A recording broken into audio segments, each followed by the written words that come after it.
So you finally completed your first building in Upland, and now you're trying to figure out, should it stay or should it go, right? If you're looking to try to sell it, what do you sell it for? What good are buildings? What do they bring to the table? What do they offer for the potential future of the metaverse? What are some things that we should consider in terms of pricing these properties if they have, well, actual buildings on them?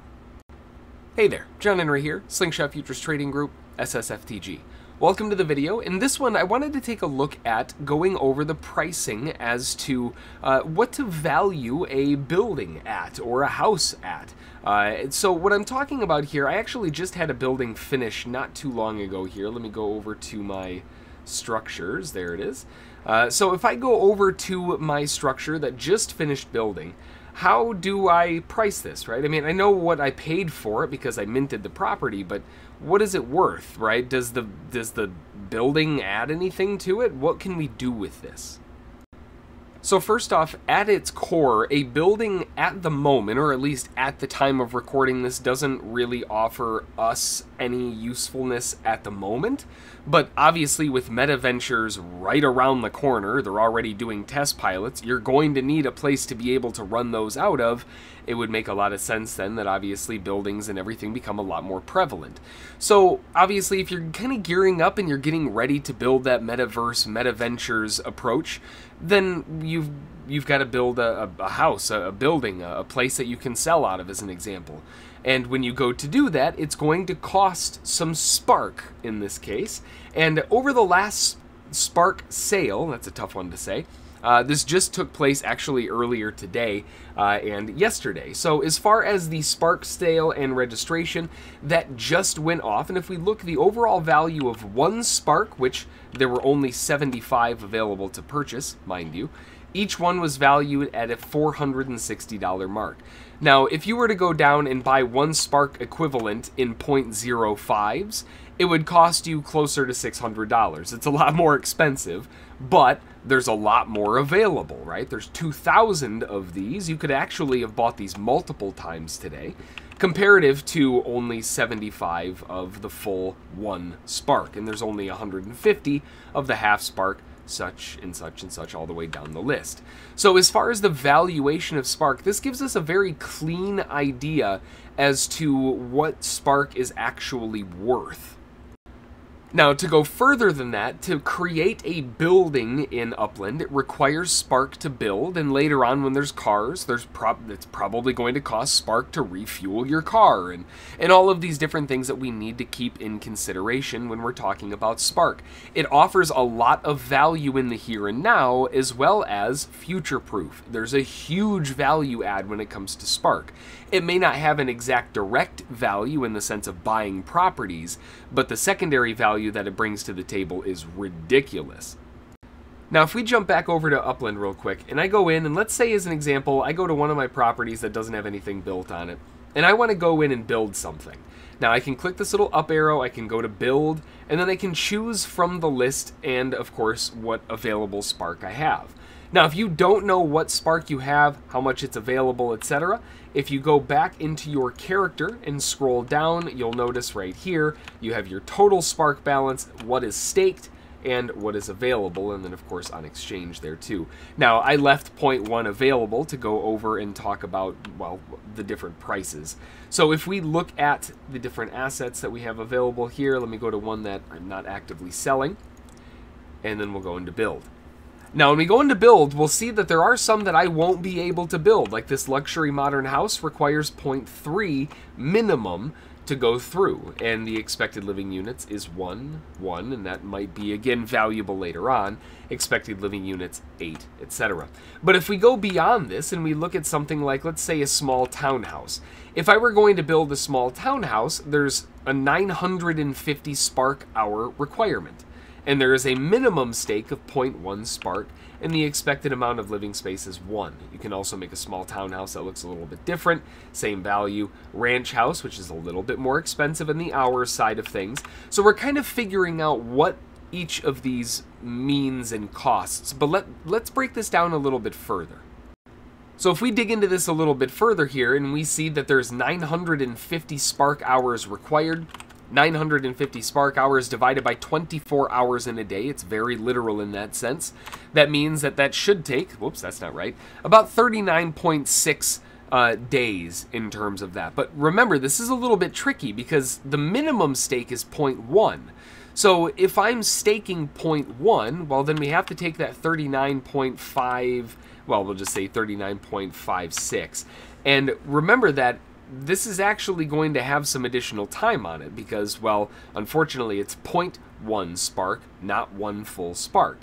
So you'll see what I mean here. If we go in and I were to select the small townhouse, it's going to bring me into the developer where I can place my building. I can rotate it wherever I see, wherever I see fit. I can park it wherever I want, wherever it fits, etc. And then when it's ready to go, what I can do is I can actually look at how long this is going to take. You can select your colors and you can go through everything else. Now let's look at the, I like the look of that one, sure. And we can go with some dark, let's go with some kind of red roofs. Those look cool. Maybe some, yeah, there we go, sure. So what we can do is we can preview and confirm the construction here, and then we can look at it and say, okay. Now, if we look at this, right, looking at the overall construction, because remember, it's 0.1 spark that we're using, not 1. You're going to add quite a bit of time to this. It's not 39 days anymore. It's 395. That's a really, really big difference. Basically, an entire year to build this property using 0.1 spark. Now, waiting an entire year to build a property without any help is obviously an incredibly big adventure and endeavor that you would have to go under to try to make that work. That's not the easiest thing in the world, and that brings up the next point of things. You can rent Spark out. Now, being able to transfer, UPX to other people for doing it, a lot of people just use sends or, sell off properties, whatever. I'm not going to go into how renting UPX or renting Spark is done, but a lot of that is coordinated through the Discord chat. And generally speaking, the average price tends to be about 1,000 UPX per day per Spark. So that means that's about 1,000 UPX for 24 Spark hours. Now, that gives us a pretty good valuation because, well, if that means that 24, and we can actually get the calculator here, right? So if we know that 24 Spark hours is 1,000 UPX and we need 950 total hours, we can take 950 divided by 24, and we take this number times 1,000. And that means that this adds about, we'll round up a little bit. We're in the realm of we're in the realm of real estate, right? Kind of, sort of. We'll just say about 39,600 in terms of the valuation of that building.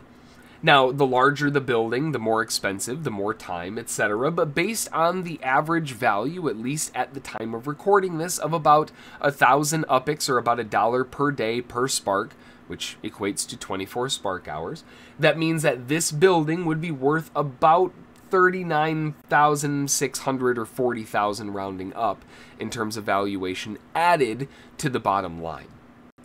Now, of course, if we go beyond this and we look at some of these different buildings that you can build onto, some of these are very, very large, and they offer a lot of different things. As an example, a luxury modern house, which is actually what I'm building on one of my other properties, that is 3,000 Spark hours, and it takes a minimum of 0.3.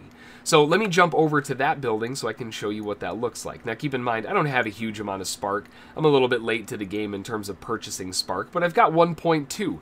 I'm not renting anything from anybody right now, but I've got 0.1 left. So if I go into my buildings, the cool thing is, if I click on my staked balance, it'll show me what I'm using it on, and I can go over to this building and I can click on it and I can see where it's at. It's a really, really cool property. I'm pumped about this one. But you can click on the little building icon here and you can see my luxury condo is under construction. And if you would like to add to my building, by all means, feel free, jump on over to the address that you just saw there and stake some Spark if you want to help me out. But here I want to increase my Spark stake back up into where it's supposed to be. So let me add that 0.1 back in. And we can see that now at 1.2, it's less than 100 days away if I just let it do its thing by myself.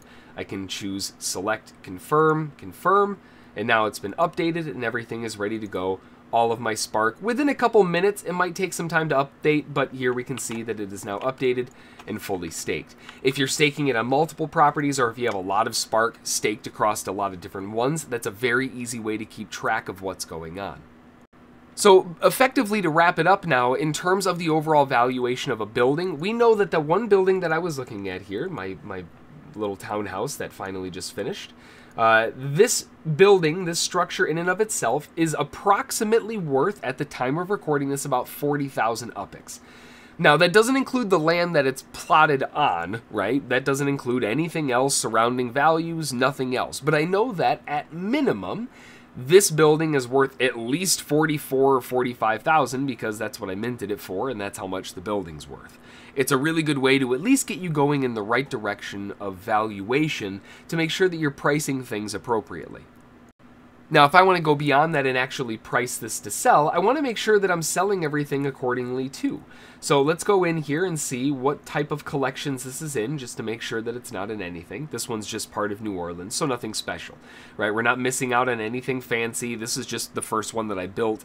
It happened to finish. Good time to record. So if I wanted to sell this, what can I do, right? Well, first off, I need to know how much the surrounding properties are worth. So we'll go into New Orleans, and I don't know exactly where that building was, so let me go look back here again into my structures. This is 5128 Timber Haven. So let me see, 5128 Timber Haven in New Orleans. See if we can search this up real quick. That way it'll give me an idea of what the neighborhood is. No? Okay, that makes it a little bit too easy, huh? Alright, so let's jump over real quick, grab the new, the actual location as to where this is supposed to be here.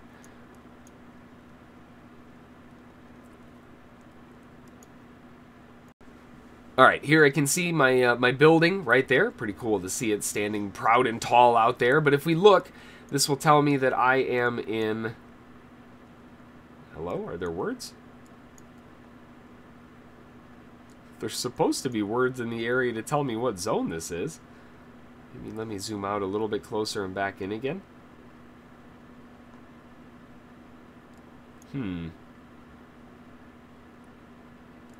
Just Timber Grove.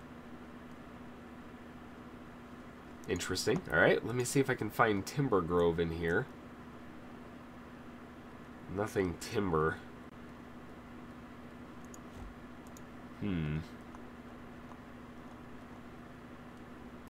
Okay, so after my brain has finally stopped and restarted and we gave it some time to figure out, I was having an issue that the display wasn't actually showing the names of the zones. I don't know why, but turned it off and back on again, and now we're good to go. Tall Timbers, well, I'm not even going to try that one. I'm sure there's a couple different ways that we can pronounce that, but let's find that area here. And that will give me an idea in terms of what the overall area is actually selling for. So let's go into Tall Timbers. We'll do a search here. I don't need my address in there anymore. Let's search again.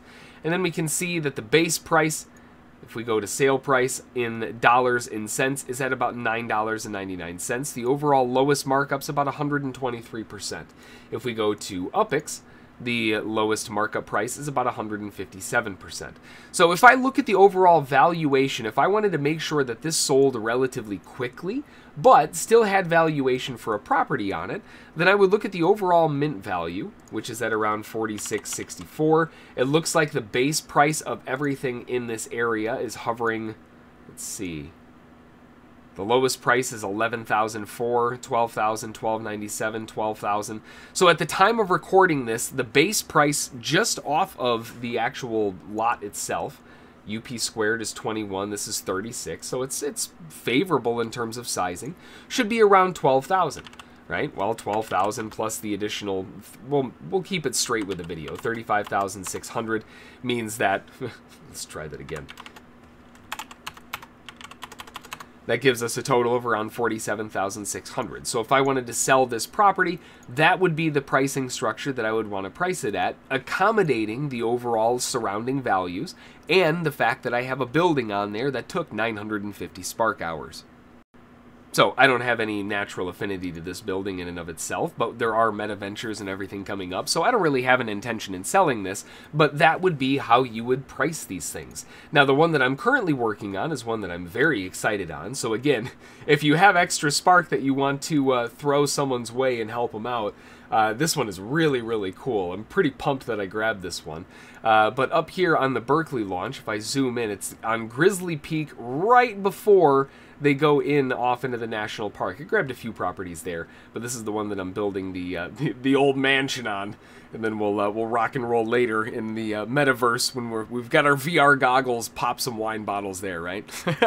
So that's the one that I'm really, really kind of pumped about, and that's the overall building process. You know, if you're looking to build to sell later on, especially when you're talking about, you know, meta ventures and looking for actual buildings to have to run your operation out of, these things are going to become more and more and more necessary, and something to have that we're going to have to consider.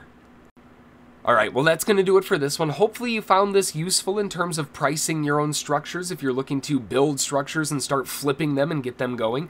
Maybe, thinking of meta ventures, going down the route of becoming a builder, right? Another possible building avenue in terms of meta ventures is really stacking up on the Spark, throwing out ideas there.